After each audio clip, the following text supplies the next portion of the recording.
He's been called the Oracle of Omaha, the Sage of Nebraska, and from a young age, he knew he would be rich. I could figure out when I was 10, if I had a fairly long life, I was going to end up with a lot of money.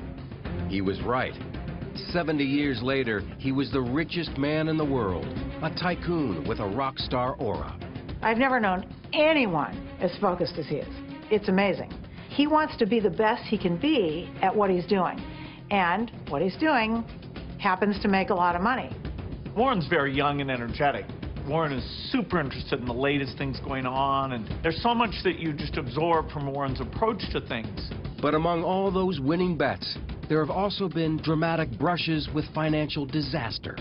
Both the company and I personally promised Treasury that we would aggressively help them in finding out anything we've done wrong in the past and to make very sure that it doesn't happen in the future. I was scared. I was scared stiff. There were a lot of people that wanted us to go out of business over that weekend, and I didn't know what was going to happen. And behind his folksy demeanor, there's one of America's shrewdest and toughest businessmen. You don't make $40 billion by being Mr. Rogers or by being one of the Muppets. Warren takes no prisoners when it comes to a negotiation. He uses every bit of leverage that he can.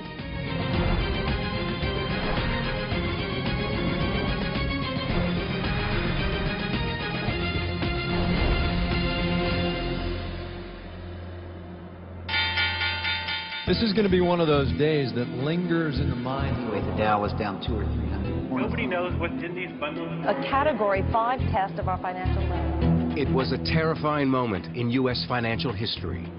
In 2008, some of Wall Street's biggest banks and investment firms were about to fail, threatening to take much of the world's economy down with them. Inside the citadels of money and power, desperate calls for help went out to the same person, as dramatized in this HBO TV movie. We're thinking of reaching out to Warren Buffett. Great. You and Buffett go back, right? Do me a favor and call him. Tell him Lehman is rock solid. During the days that the financial crisis was unfolding, he was viewed as the go-to person. If you're in trouble, Warren Buffett can save you. For most of his life, Buffett avoided the Wall Street ways of risky speculation. In fact, he stayed far away from Wall Street itself. Warren really is a product of Omaha, especially in the era that he grew up there. The virtues of modesty, thrift, plain-spokenness, and Warren really exemplifies those. Warren Buffett still lives and works just a short distance from where he was born in 1930. And it was here in Omaha that he began his obsession with all things financial. It hit me right away. It was like kids that like to play the piano early or something of the sort. I always liked numbers. I knew I was going to be interested in stocks the rest of my life, but probably at the time I was, 8 or 9. I used to keep charts on all kinds of stocks when I was that age. My aunt gave me a world almanac, so I memorized the population of all cities of any real size. But I just like numbers. It was not limited to business numbers at all. Buffett also had the uncanny ability to remember all those numbers and how they fit into the big picture, a skill that would be the bedrock of his later success. Former Wall Street analyst Alice Schroeder is the author of The Snowball, Buffett's authorized life story. Warren grew up in the Great Depression. The family did not have money at all because his father had lost his job as a stockbroker. And so around the dinner table, money was what they talked about. But Buffett wanted to do more than talk. My grandfather had a grocery store, and I used to buy Coca-Cola from him in 6-packs for $0.25 and sell them for $0.05 each. I sold the Saturday Evening Post door to door. I sold Ladies' Home Journal. I had all kinds of little ventures, not all hugely successful, I might add. I liked doing business early on. Journalist Roger Lowenstein wrote an early biography of Warren Buffett. Then he gets into more exotic things. He collects golf balls. He gets other kids in the block to do that with him. They collect golf balls and resell them. He's picking up stubs at the racetrack when he's 10, 11, 12, because some of them haven't been used yet. He grows up knowing he wants to make money. Investing in business comes later, but it's in him. Buffett made enough from these ventures to do what, until then, he had only dreamed of doing, playing the stock market. First stock I bought was City Service Preferred. It was a stock that had passed the dividend for how many years, 20 years or something like that. And so it had large accumulated dividends, and it was selling at 38 1/4, and I bought 3 shares. I went all in. That was my entire net worth. At the same time, Buffett's stockbroker father, Howard Buffett, had won a seat in Congress as a conservative Republican, and in 1943, he took the family to Washington. It was a chance for Warren to start a new business, delivering papers for the Washington Post. Well, I started with a couple of routes because I was good about delivering papers on time. So then they gave me these absolutely prime routes. Got up to where I was making probably $150 a month or something, which was a lot of money in that. And I was making it all before I went to school in the morning, so it was good. Savings from those paper routes became the seed money for his later empire. I'd made $9,800, and I made most of that delivering papers. I delivered about 500,000 papers, and I made about a penny a piece. So I made about $5,000 from the delivery of papers. After high school, he was ready to go full-time as a businessman and investor, but his father convinced the 16-year-old Buffett to go to college first. At the Wharton School of the University of Pennsylvania, he roomed with fellow Nebraskan Charles Peterson. He was very immature. He wore tennis shoes, or if he wore shoes other than that, he had a hard time having them both be the same color. He may have a black and a brown shoe on and never know the difference. Hair messed up. But Buffett was way ahead when it came to academics. Every day after class, I'd spend so many hours studying. Warren, on the contrary, picked up the books that were applicable to him and sat there and flipped through them page by page. And he might be through 2 or 3 courses in a couple weeks. He had a photographic mind. I did not. And Buffett had a unique way of spending all those hours he did not have to study. At that time, he was crazy about Al Jolson. And he'd play those records, Mammy, Mammy, how I love you, Mammy, and mimicking it an hour after hour. And what other songs, at that time I was ready to go crazy. And when he wasn't singing, Buffett was getting his first taste of political activism. I was president of the Young Republicans Club at the University of Pennsylvania, and I even ran for delegate to the National Convention one time as a Republican. After breezing through college, Buffett went to interview for Harvard Business School. I was 19 at the time, and the fellow spent about 10 minutes with me, and he said, you better come back again later. It was very clear I'd flunked the interview.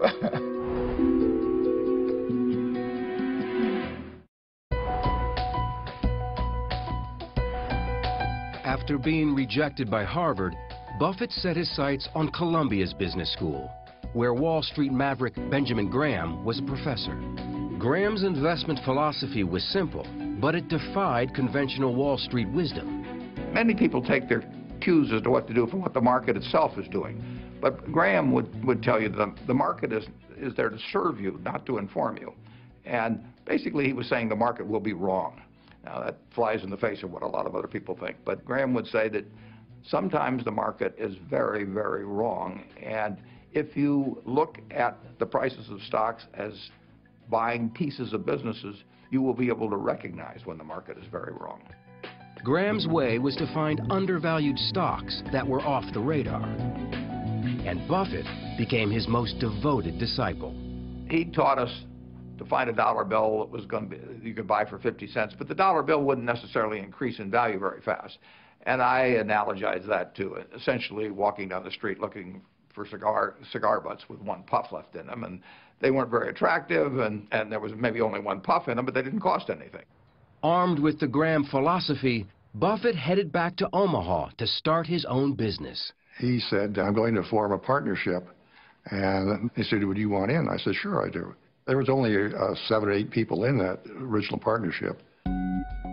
Convincing people beyond the first 7 investors got rockier. My sales pitch wasn't very effective. I was 20 years old. I looked like I was about 16, and I probably behaved like I was about 12. So I would go around and call on people. They were always nice to me. But I would see a Mr. Smith, and I would go through all these facts and figures about why you should buy some stock. And when I got all through, in my head, I would count to 3. I would go 1, 2, 3. And then Mr. Smith would say, "What does your dad think?" And I would always want to hit him. But it was frustrating. Buffett knew that he had to be a better salesman, so he turned to popular self-help guru Dale Carnegie. Well, I had to be able to communicate with people better, and I mean in groups particularly.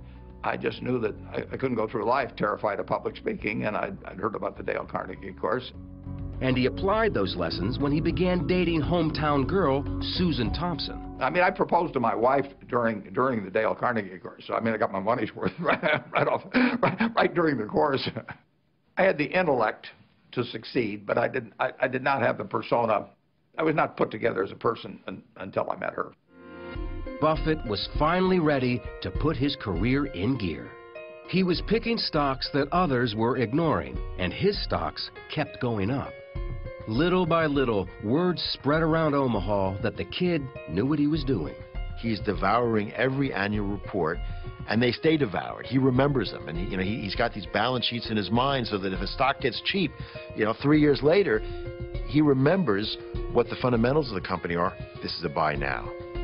In the first 5 years that Buffett was in business, the Dow rose by 74%, while Buffett's investments had gone up 250%. In 1961, at the age of 30, he reached millionaire status. Friends like Stan Lipsey saw that he was still operating as a one-man band. His study was right off the bedroom in their house. He wasn't even in an office building at that point. And they had 3 kids. And people joke about Warren not knowing his kids, and that's, of course, a great exaggeration. But the fact of the matter, Susie stabilized the family so that Warren could do the studying that he needed. His wealth was growing rapidly, but you couldn't tell that from the way the family lived. Their home, which Buffett still lives in, was bought over 50 years ago for $32,000. His children all went to public schools.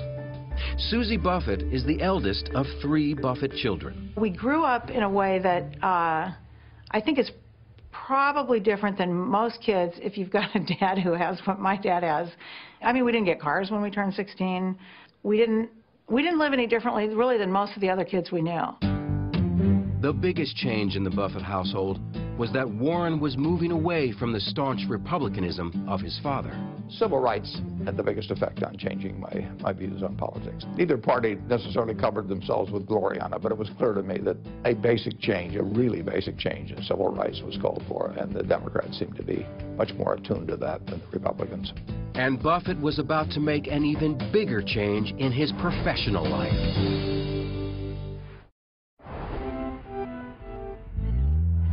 In his 30s, Buffett wanted more than just being a stock picker.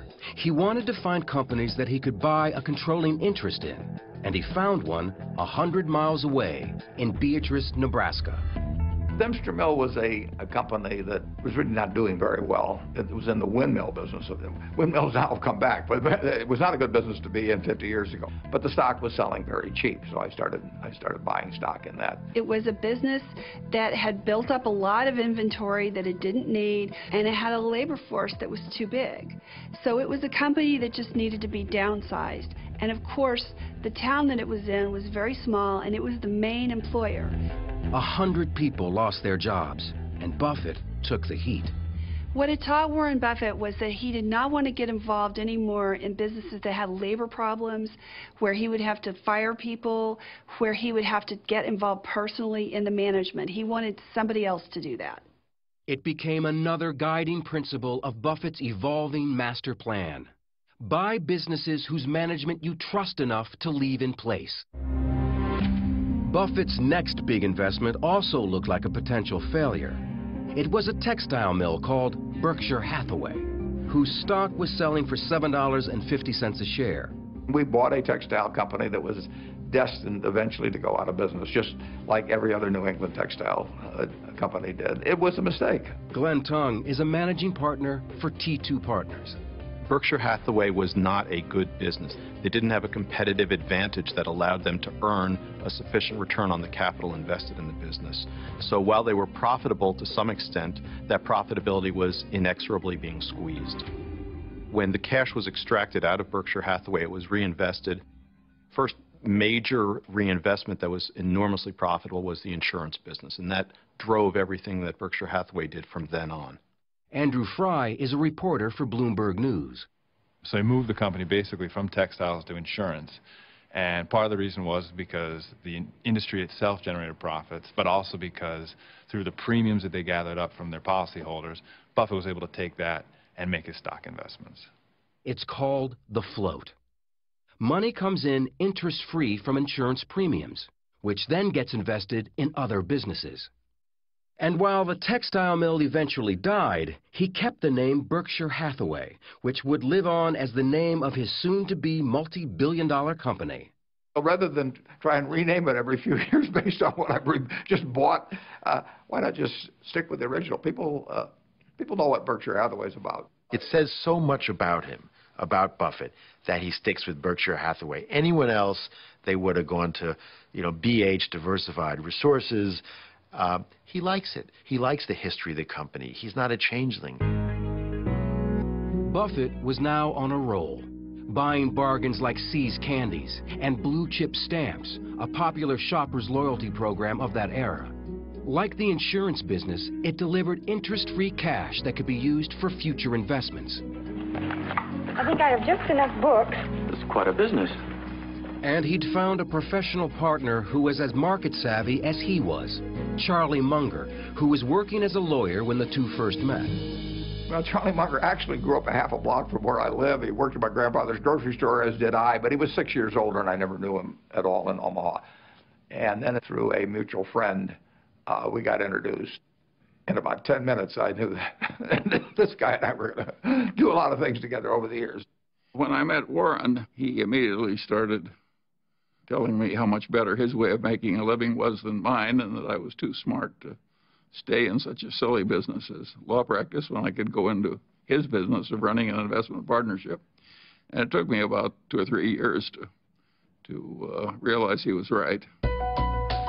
In the late 1960s, Wall Street was in the midst of an unprecedented boom. Stock prices were soaring as everyone rushed into the stock market. But for Buffett, it was time to get out.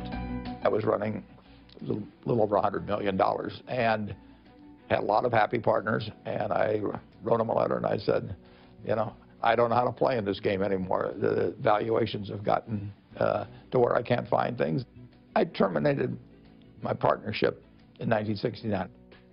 It seems counterintuitive, but Warren has always quoted Gus Levy, who said, "Be greedy when others are fearful, be fearful when others are greedy."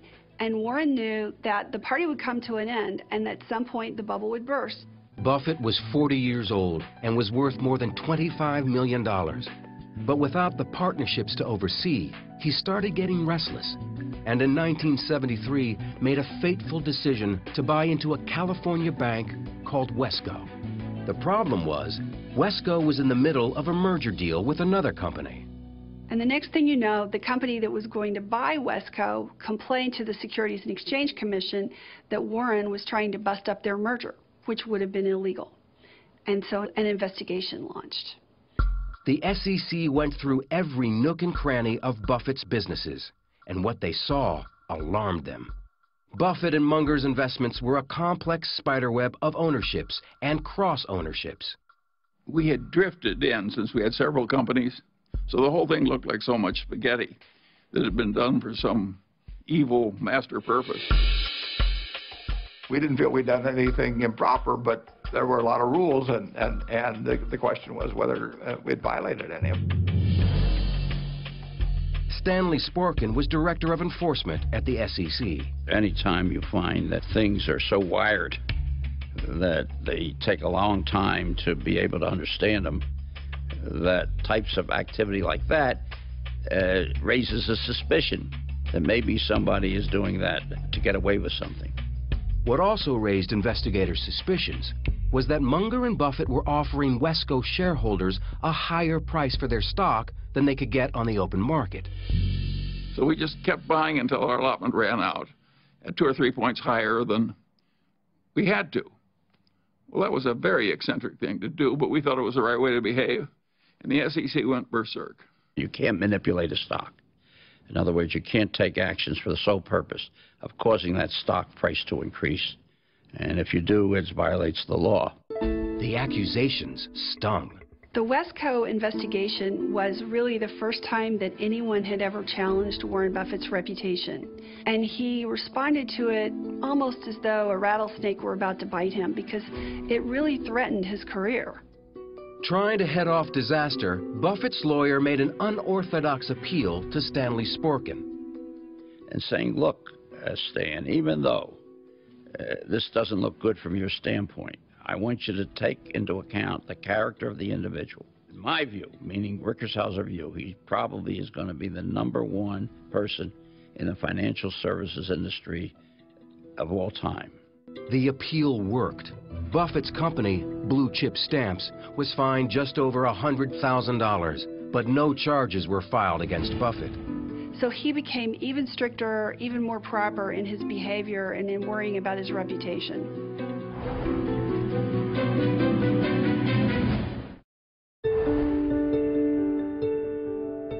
In 1973, Berkshire Hathaway's stock price hit a new high of $93. Its profits driven mostly by their insurance businesses. Buffett also owned stakes in banks, clothing makers, and candy factories.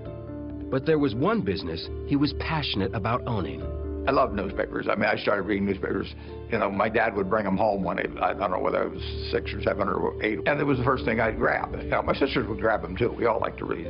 His first newspaper purchase was an Omaha weekly called The Sun. The Sun was a very small business. I mean, it had never made any money at all. Stan Lipsey was the publisher of Sun newspapers. We were a weekly publishing against a daily, so we had to initiate stories, hopefully investigative pieces, and we'd sit there and brainstorm what we could do. At one meeting, Buffett suggested doing a story about Boys Town, a legendary home for orphan boys located just outside Omaha, and made famous by the 1938 movie with Spencer Tracy and Mickey Rooney. 4,000 boys have passed through this city of little men. It was sort of common knowledge around Omaha that the money was pouring in there, and the number of boys had gone down. They'd had 1,000 boys at the peak. And now I knew the population had gone down, so I thought there was a story there. Buffett knew that charities like Boys Town had to disclose their net worth in a federal form called a 990. So Warren said to us, go to Washington and get the Boys Town's 990, and you'll have a lot more information. And that was about the most important piece of information we could lay our hands on. That led to the headline, which was 700 boys with $209 million. And the kicker, the overline was Boys Town, America's richest city. The story won a Pulitzer Prize in 1973, a rare honor for a local weekly newspaper. There was a phone call from Stan Lipsey, and he said, we won the Pulitzer on this. It was a big day. Buffett now had a taste of the big leagues, and he wanted more. He set his sights high on the influential Washington Post. They had a virtual monopoly. There was one competitor that was going to go out of business soon in Washington, D.C. It's a town hooked on news, so what more could you ask for? And in addition to that, it was the paper that he had an association with as a teenager, delivering the paper. At first, Buffett wasn't sure how much he wanted to invest. Then, the Washington Post broke the Watergate story, and President Nixon inadvertently made his decision easier. 1973, the stock had gone down a lot, partly in response to the fact that the Nixon administration had sort of declared war on the Washington Post.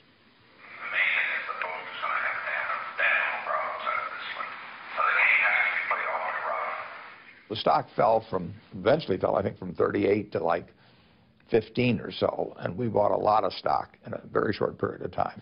I mean, people were barreling out of the stock, big institutional investors. And the interesting thing is when we were buying that stock at $20 a share, if you'd asked the people who were selling it to us how much the company was actually worth the businesses, they would have said $100 a share. But they sold it anyway.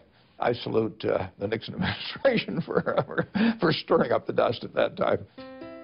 Buffett's rule had always been to keep his distance from his company's managers and executives. But that was not the case at the Washington Post. where publisher Katharine Graham became his social partner and confidant. What Katharine Graham offers to Warren Buffett is a seat at the larger table. Suddenly, he's at dinners with Henry Kissinger, and suddenly he's not just an investor from Omaha. He's a part of the scene in Washington. He's meeting Ben Bradley, the President of the United States. This was not his world, and Katharine Graham was really his entree into that world. She was in a business that fascinated me, so she would invite me to these various Washington parties, which were interesting. I saw parts of the world that I wouldn't have seen otherwise if we hadn't become friends. But as Buffett's social circle widened, his wife Susie was feeling increasingly isolated back home and made a bold decision, unusual for a Midwestern housewife of that era. She was not divorcing Warren, but she left Omaha for San Francisco to pursue a new life and a new career as a singer. I get why she moved. My dad was getting more famous, and my mother was so not the Mrs. Warren Buffett type at all. You are in a fishbowl, and everybody wants stuff from you, and it's not so much fun, really. Their relationship never changed at all. They were completely in love with each other. They talked 5, 6, 7, 8 times a day. They traveled together. She just couldn't live here. To make sure that Warren was taken care of in her absence, Susie turned to her friend, Astrid Menks. Susie knew what a solid, warm person Astrid was, and she sort of asked Astrid to look out for Warren, and that's how they got to know each other. Within a few months, Astrid moved in. It's very unorthodox. A lot of people, I'm sure, talked about it and had all kinds of lovely things to say about how weird it was. But I also think, you know what? It's nobody's business what goes on in somebody else's relationship. It worked for the three of them. It worked. Buffett was adjusting to his new domestic arrangements, and his success as an investor in the Post sparked a desire for full ownership of a daily metropolitan paper. He looked at a number of them. The Buffalo Evening News, that was called then, became available. At $33 million, it was Buffett's largest investment yet. The Evening News was one of 2 Buffalo dailies. Unlike the competition, it didn't have a Sunday edition. The competition, Courier Express, had a morning paper that was sort of flimsy, but they had Sunday, which was a hell of a paper, and Warren and I both knew that Sunday was only going to get stronger and that you had to have a Sunday paper. I knew that we faced extinction unless we got into the Sunday newspaper business, and so I did that within, 6 or 8 months after we bought the paper, and at that point all hell broke loose. All hell broke loose when Buffett's competition, the Courier Express, took him to court on an antitrust charge. Daniel Mason was a lawyer representing that paper. It was very hard, we said, to justify a $33 million purchase price based upon the revenues that the News had, unless the News wound up being a monopoly newspaper. A federal judge put a halt to Buffett's Sunday strategy, and advertisers began deserting his paper. He's losing money hand over fist. It almost becomes, just a huge sinkhole. But Buffett didn't back down. We knew that it was not going to be a long-term position to expect 2 papers to survive in Buffalo. Eventually, one of those papers was going to lose out, and the other paper was going to be a hell of a success because their financials would change. The fight went on for months until the judge's order was overturned. Buffett's competition soon went out of business, and Buffett's paper went on to become hugely profitable. You don't make $40 billion by being Mr. Rogers or by being one of the Muppets. Warren takes no prisoners. He uses every bit of leverage that he can.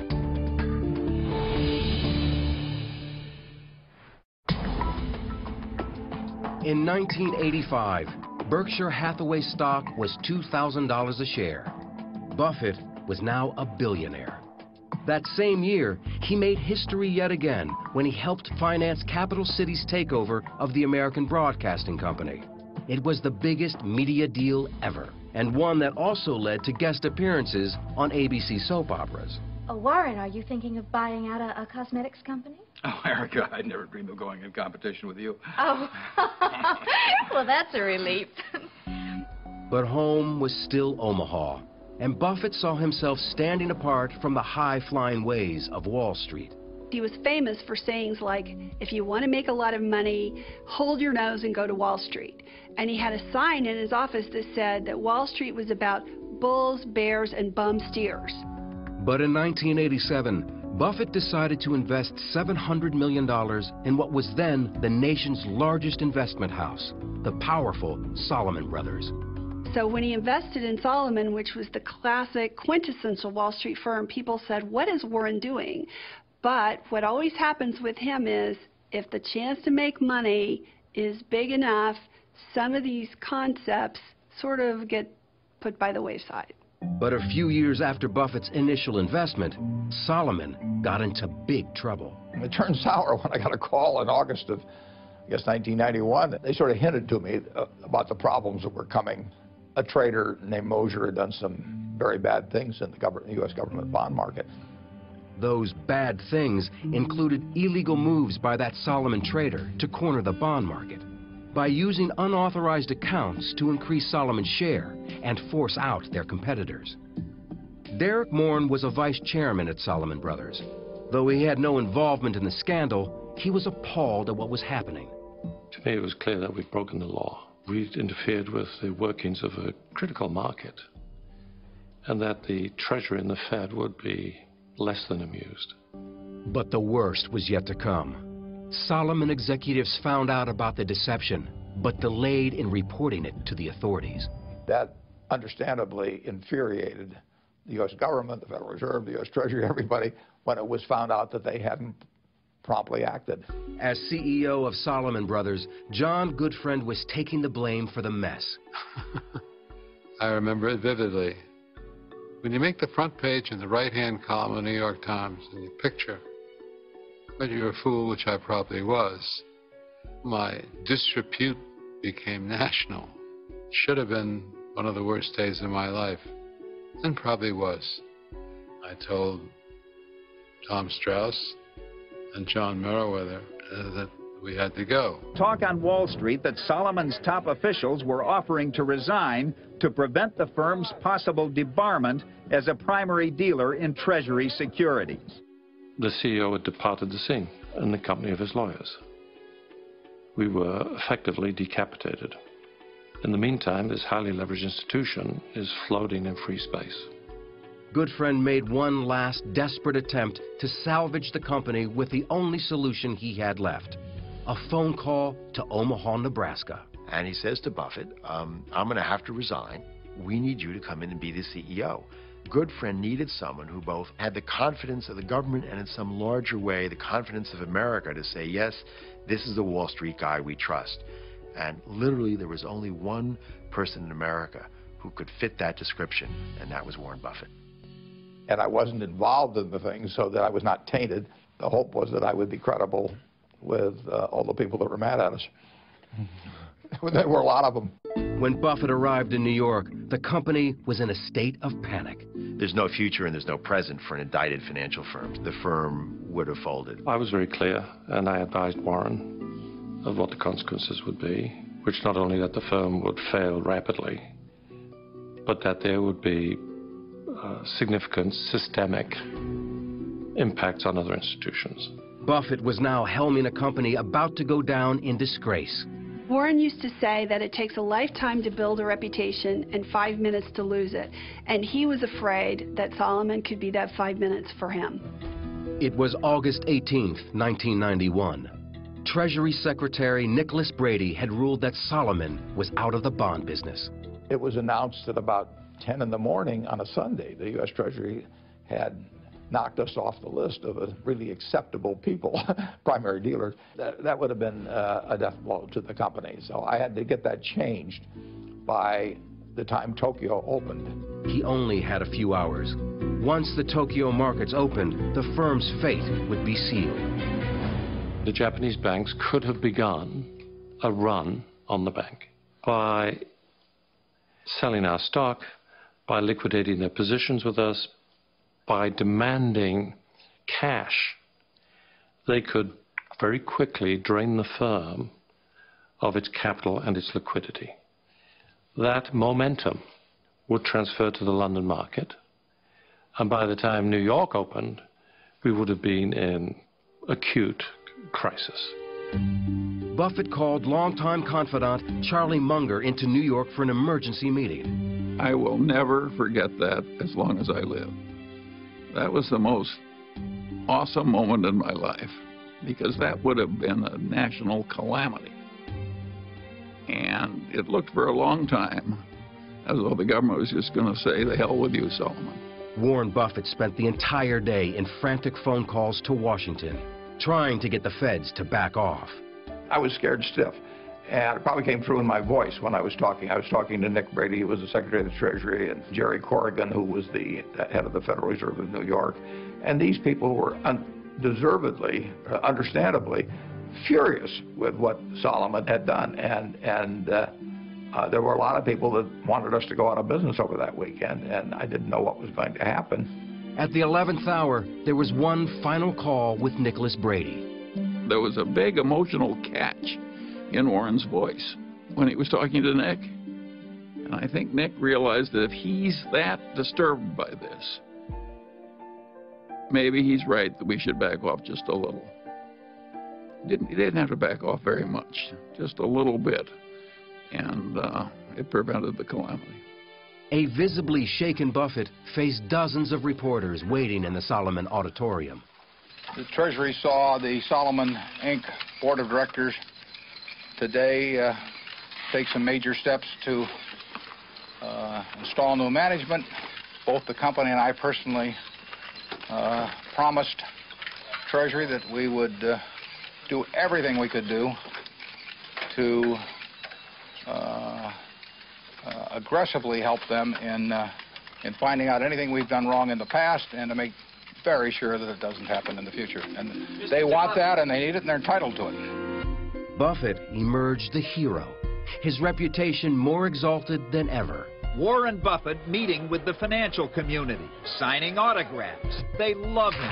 The man with the squeaky clean image who's trying to clean up the mess at Salomon Brothers. I'm going to be the American Bar Association's Man of the Year. I mean, we are spending a lot of money on legal fees. John Guttfreund found himself cast as the heavy. You need a villain.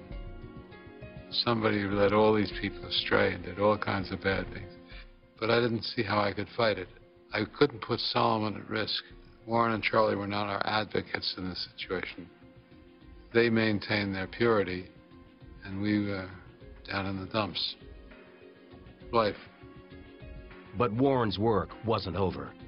To seal the deal, he had to personally take charge of cleaning up at Salomon Brothers. It was miserable. I was there 9 months and 4 days, and it's not an accident that I can tell you 20 years later exactly how long I was there. But it was important that it get done. I wouldn't wish it on anybody, and I wouldn't wish what happened to the firm, on anybody. But in a sense, I learned a lot.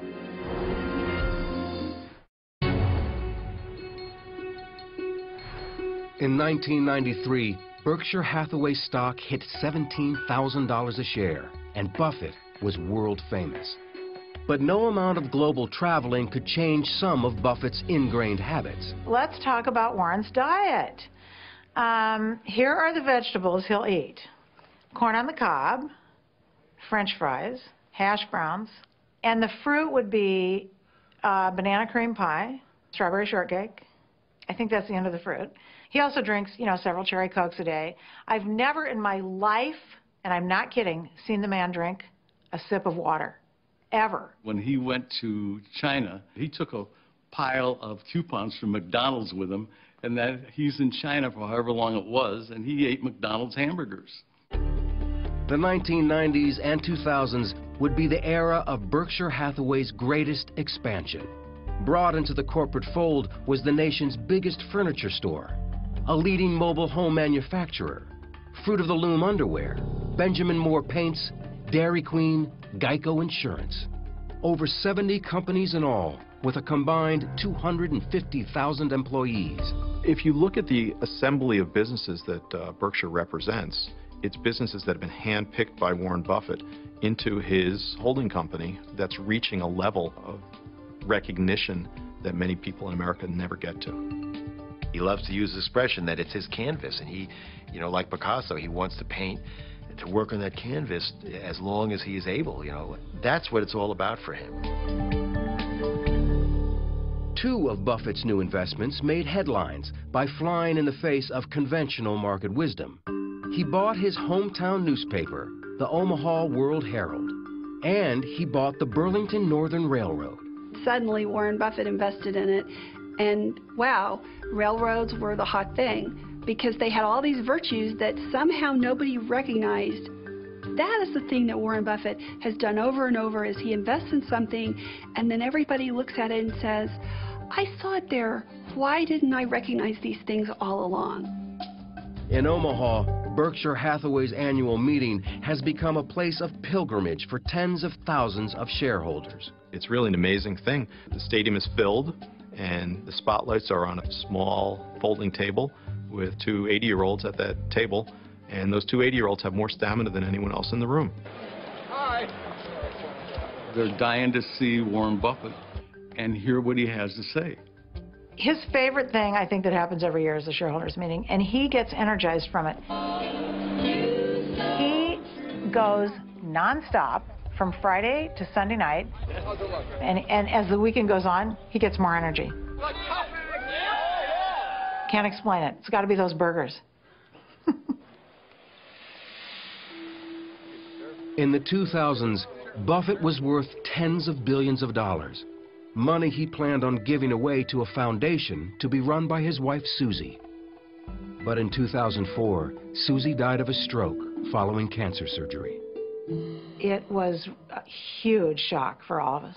My dad, I can't explain how much he loved her and how much he relied on her. I am going to start crying talking about this. You know, he'll never totally get over it. None of us probably will, but she was really something very special. We had always sort of talked about things and planned things assuming he would die first. So when she died, it really was big. 2 years after his wife Susie's death, Buffett married Astrid Menks in a private ceremony. And he announced that he was pledging the bulk of his fortune not to his children, but to the foundation run by Bill and Melinda Gates. Bill Gates has been one of Buffett's closest friends since the early 1990s. So it was, you know, kind of phenomenal. It made us step up our ambition level, add a lot of things we wouldn't have been able to do. And so now every year, it's a gigantic gift that allows us to be double what we would have been without it. They're young, they're energetic, they work much harder at it than I would. I get to keep doing what I love doing. You know, and they're going to achieve the same things much better than I would. It's a perfect solution for me to get somebody else to do the work. I've always been good at that. But as his 80th birthday approached, an international crisis would open yet another new chapter in Buffett's life. Absolutely stunning morning on Wall Street. Lehman Brothers filing for bankruptcy. In 2007, a single share of Berkshire Hathaway stock hit an all-time high of $150,000. And people call this work. But the next year, the entire U.S. economy was in crisis mode. The Dow closed Monday's session down more than 500 points, with many of its financial institutions collapsing under mountains of debt. The dominoes started falling, and they were huge dominoes. They started falling at a pace that was breathtaking. The terrified bankers in New York needed emergency help from anyone that was still solvent. And it wasn't just money they needed. Warren Buffett is one enormous good housekeeping seal of approval. And if he's putting money into a situation, they're going to assume that he's intelligent enough to be making that investment because he thinks he's going to generate a satisfactory return off of it. And that will calm people's fears when fear is at its highest. Among the businesses that received lifelines from Warren Buffett were Goldman Sachs, GE, and later, Bank of America. If you have, Warren Buffett giving you that imprimatur saying, I have faith in the company, the market will recover, and, eventually it did. In 2011, Warren Buffett was awarded the Presidential Medal of Freedom. He's demonstrated that integrity isn't just a good trait, it is good for business. But who will succeed this financial icon at the head of Berkshire Hathaway? In 2011, the man seen as Buffett's heir apparent was caught in a scandal. High-level executive David Sokol was buying stock for himself in a company called Lubrizol, while pitching Lubrizol as a Berkshire acquisition. He should have disclosed it to me initially, and then I would have had him sell it or do something of the sort, or we wouldn't have bought the company. I mean, it just was not something that should have been held back. David Sokol left the company, and that crisis ended. In 2012, Buffett announced that he was being treated for prostate cancer, and that he's identified his successor at Berkshire. But that name has not yet been made public. What he has made public are the political and economic causes that he feels passionate about. I think in the last couple years, he has seen some places where he thinks if I open my mouth, it might make a difference. What he's most vocal about is what he sees as the inequities of the tax system, something that's come to be known as the Buffett rule. There's all kinds of ultra-rich who pay normal taxes, but there's a small segment, but you can find them very easily, who pay very low taxes, including me. He considers himself, you know, lucky to have been born in America at this time in history. Buffett is just a unique character who came along in a period when America became fascinated with finance, who did it better than anybody. You know, he's been able to bring Wall Street back to Main Street in a way that I don't think we'll ever see again. I think he's one of the most memorable people I've ever met. He's touched a lot of lives with what he's done, and everybody that he's dealt with has made money doing it, and has improved their life. There are really no people like Warren where, you know, we should sit back and benefit from the deep thinking he's done about business since he was very young. I think it's all about, I'm the world's greatest investor, and I've got $40 billion to prove the point. I just have a great time every day. I mean, I am getting to do exactly what I want to do in life. You know, it doesn't get any better than that.